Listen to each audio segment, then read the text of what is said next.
Here is a Venn diagram question which covers the complement of a set and also the union of two sets. So the first part, write down the numbers that are in set P prime. You see this little apostrophe there? That means the complement of P. So everything which is not in P. If it was just P, then we would give these three numbers 12, 15 and 18. But it's not. It's everything what's not in P. I'll highlight it for you. You can see it there.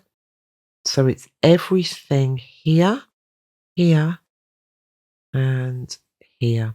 Just not P itself. So you're going to start with the lowest value, which is 10, comma in between, 11, 13, 14, 16 and 17.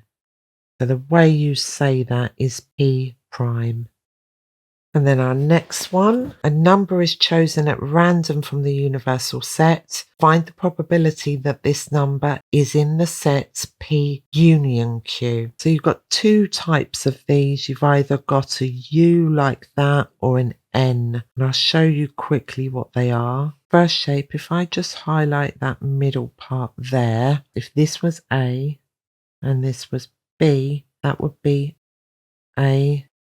NB, it's A intersection, but it looks like an N. You don't write it like that kind of an N though. There's no vertical line there. There's not this bit. That reads as the intersection of A and B. On the other diagram, A, B, that's A union B.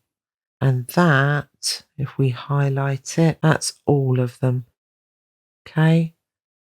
So that's what we're dealing with here. So we need the probability that this number is in set P union Q. So all of this and all of this one. Firstly, let's count up the total numbers. So we have 1, 2, 3, 4, 5, 6, 7, 8, 9. So the total number of numbers is 9. And with probability fraction, we'll do outer 9. And then find the probability that that number is inside both circles. So how many numbers do we have? 1, 2, 3, 4, 5. 5 over 9. We can't simplify that down. That's your final answer. And this question is from paper 1, May 2024 walkthrough. I've added it on the screen for you just here. I walk through the whole paper and give a mini tutorial on each question. So thanks for watching and I'll see you in the next one. Take care. Bye bye.